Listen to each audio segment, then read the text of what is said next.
하나님의 자녀라는 것은 왕이 됐다는 이야기고요. 그러니까 우리가 이 사람이 인정하는 왕이 아니라 하늘나라에서 인정하는 하나님이 인정하는 왕이 된 겁니다. 그래서 이 왕이 되는 게 중요한 게 아니라 왕의 역할을 감당하는 게 중요하죠. 대부분 사람들은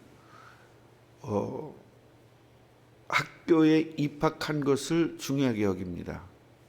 아닙니다. 공부하는 게 더 중요합니다. 서울대학교 갔다고 난리를 치고 좋아하는데 공부하는 게 중요합니다. 공부하지 않으면 학교는 아무 소용이 없기 때문입니다. 우리가 왕된 것이 중요한 것이 아니라 어떤 왕이 됐느냐가 훨씬 더 중요합니다. 그래서 하나님께서는 이 열왕기 상하를 우리에게 주시면서 너는 어떤 왕이 될 것이냐? 다윗 같은 왕이 될 것이냐? 솔로몬 왕 같은 왕이 될 것이냐? 아니면 사울 왕 같은 왕이 될 것이냐? 그런 것을 저희들에게 질문하고 있는 것입니다.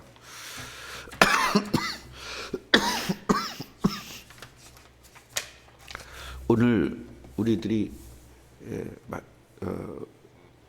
본문을 읽었는데요. 시므리 왕입니다.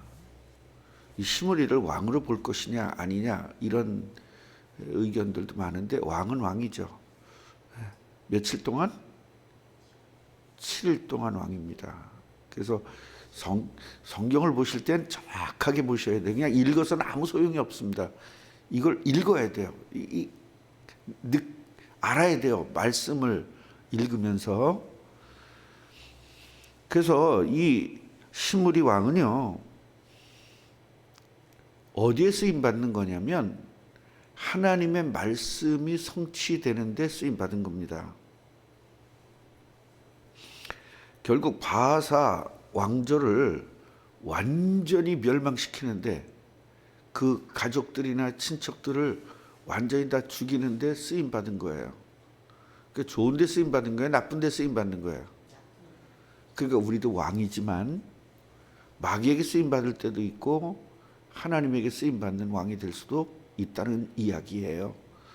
내가 구원받은 것이 중요한 게 아니라 구원받아서 어떻게 사는 것이 더 중요한 거예요. 물론 구원받는 일이 엄청 중요한 일이긴 해요. 또 대학 들어가는 일도 중요하긴 해요. 근데 그거보다 더 중요한 일은 공부하는 일이고, 또 구원받은 사람이 해야 될 일은 구원받은 것이 끝나는 것이 아니라 그건 시작점이죠. 어떻게 구원의 삶을 살아야 될 것이냐, 왕직을 어떻게 내가 잘 이루어 나가야 될 것이냐라는 겁니다. 그래서 오늘 이 시므리 왕을 보면 7일 동안에 7일 동안 왕 노릇하다가 이제 얼마나 웃기냐면 그 엄청난 궁전을 불을 질러 가지고요, 그 불에서 같이 다 죽고 자살한 겁니다. 그래서 이 사람이 한 일은 그 바하사의 모든 가족들을 완전히 멸망시킨 것이 한 일이다. 그렇다면 우리도 왕으로서 하나님의 일을 감당한 왕이 되었느냐, 하나님의 일을 방해한 일이 되었느냐, 또 하나님의 백성들을 괴롭히고 곤란하게 한 왕이었느냐, 하나님의 백성들을 기쁘게 하고 즐겁게 한 왕이었느냐, 이것을 우리는 봐야 되는 겁니다. 나는 지금 바하사 같은 왕직을 감당하고 있느냐, 나는 지금 다윗과 같은 왕직을 감당하고 있느냐, 이거 우리 스스로가 봐야 돼요. 다른 사람을 실족시키고 다른 사람을 괴롭히고 다른 사람을 은혜 받는 것에 방해되는 것, 이건 전부 다 바하사 같은 왕의 역할을 감당한 겁니다. 그럼 바하사 왕도 하나님의 장중 안에 있다 없다? 하나님의 장중 안에 있기 때문에 다 끝난 게 아닙니다. 하나님의 장중 안에서 왕은 됐지만 하나님의 뜻을 이루지 못한 것이 더 문제인 겁니다. 그러니까 우리도 하나님 장중 안에 있습니다. 왕으로서 있고 성도로서 있는데 그 성도가 하나님의 뜻을 이룬 성도냐, 하나님의 뜻을 어긴 성도냐, 하나님의 뜻을 망하게 한 성도냐, 이 부분을 우리는 잘 확인해 봐야 될 것입니다.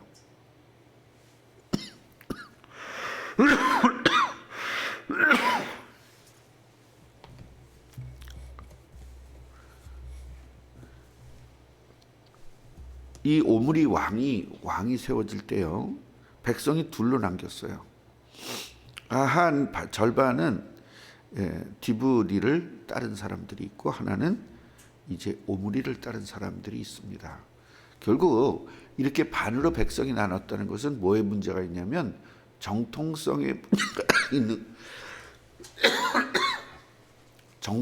문제가 있는 겁니다. 그래서 제가 이제 우리 교회를 이제 그동안에 20년 정도를 목회를 해왔고 23년 정도 제가 이제 목회를 하고 끝나게 되는데, 후임자로 오게 되면 그 후임자가 정통성을 가져야 됩니다. 그래서 그 정통성을 갖기 위해서는 뭐를 하냐면 투표를 합니다. 투표를 해서 3분의 2 이상이 오케이를 해야 되는 거죠.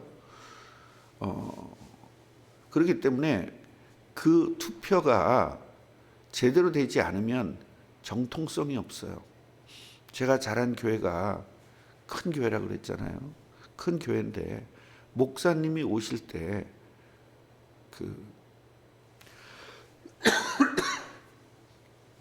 장로님이 12분이었는데 그 장로님들이 투표를 했습니다.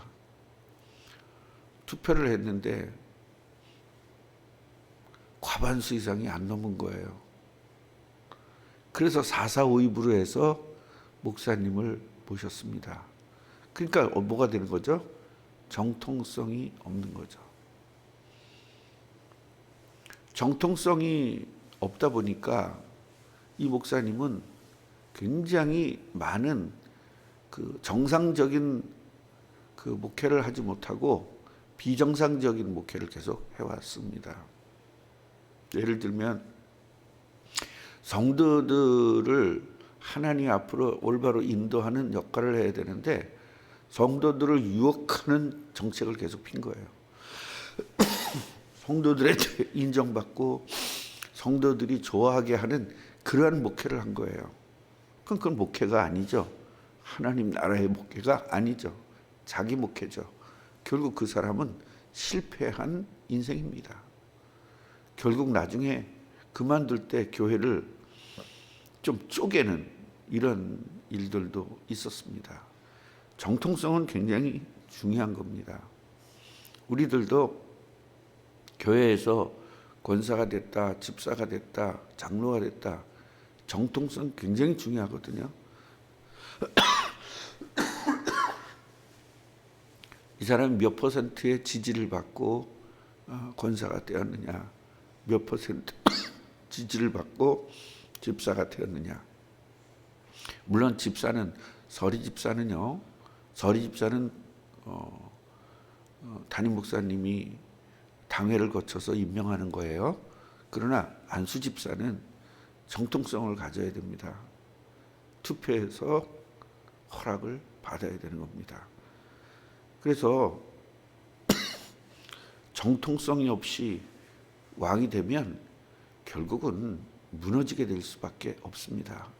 그래서 하나님은요, 다윗을 분명히 하나님이 왕으로 세웠지만 정통성을 갖게 하기 위해서, 그 당시에는 사울이 왕이었잖아요. 그럼 사울의 아들이 왕이 돼야 되죠. 그게 정통성이거든요.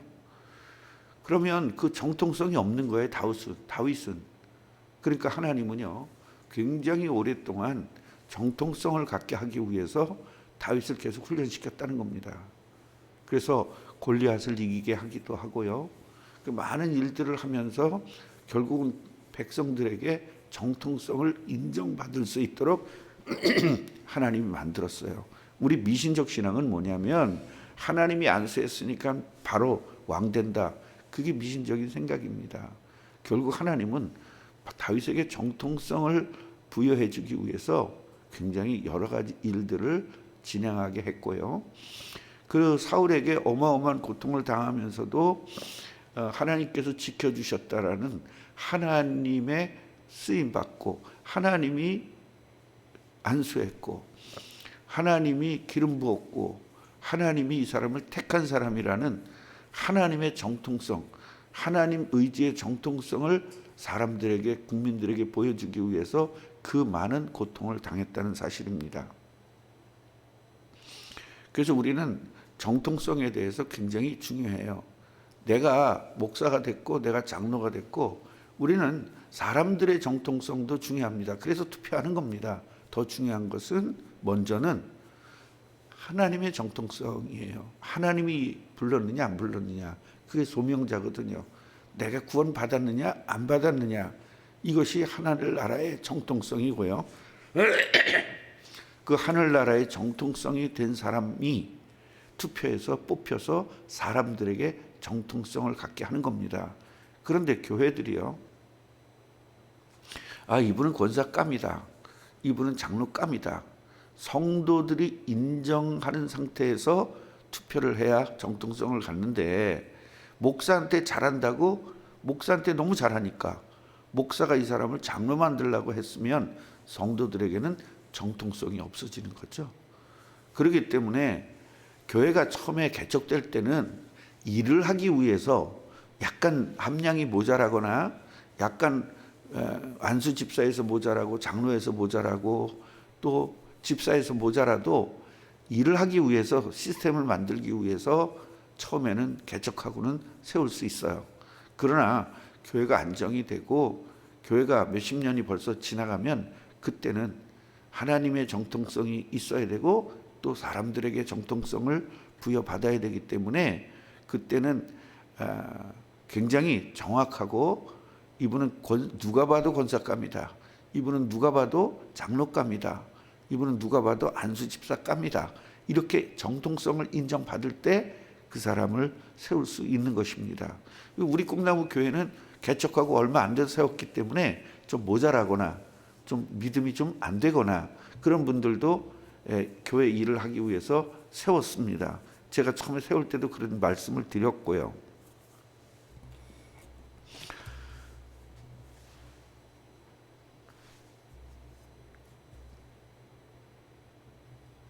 자, 그래서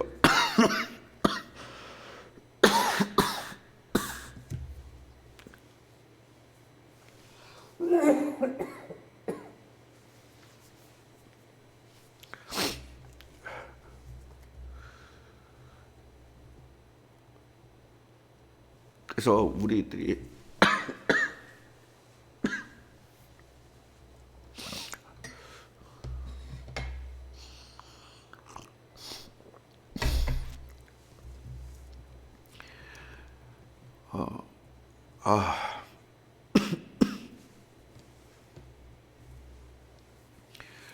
왕이 되는 것, 그것을 더 중요하게 여기는 사람들이 굉장히 많아요. 세상에서는 그게 맞아요. 그러나 하나님 나라에서는요, 왕이 되는 것이 중요한 게 아니고 왕의 역할을 잘 감당하는 것이 훨씬 더 중요하다는 사실을 알고요. 그 하나님의 일을 잘 감당하기 위해서는 정통성이 있어야 되는데, 첫째 정통성은 하나님이 인정하는 정통성이고요. 두 번째로는 사람이 인정하는 정통성이 되어야 된다. 이런 부분들을 좀 잘 알고 왕이신 여러분들, 하나님에게 정통성을 부여받고 또 사람들에게도 부여받는 참된 축복이 있기를 주님의 이름으로 축원합니다. 하나님 감사합니다. 우리는 왕으로 세워졌지만 하늘나라의 정통성을 갖고 또 사람들에게 인정받는 정통성을 가져야 되는데, 사람들에게 인정받는 정통성을 갖기 위해서 어떻게 살아야 되느냐, 어떻게 하나님 뜻대로 살아야 되느냐, 어떻게 내가 하나님에게 쓰임 받아야 되느냐, 이건 굉장히 중요합니다. 어떤 분들은 왕을 하면서 백성들을 위해서 왕 노릇하는 사람이 있고, 내가 희생당하고 내가 고난을 당하고 내가 좀 손해 보더라도 우리 공동체를 위해서 애쓰는 분들도 있고, 또 어떤 왕들은 내 이익을 위해서 공동체 이익을 버리기도 하고, 내 자존심을 세우기 위해서 다른 사람들에게 상처를 주기도 하고, 이런 일들이 많이 있습니다. 나는 어떤 왕이 돼야 되는지를 오늘 확인하게 하시고 정말로 바른 왕이 되도록 저희들에게 은혜를 주옵소서. 예수 그리스도 이름으로 기도합니다. 아멘.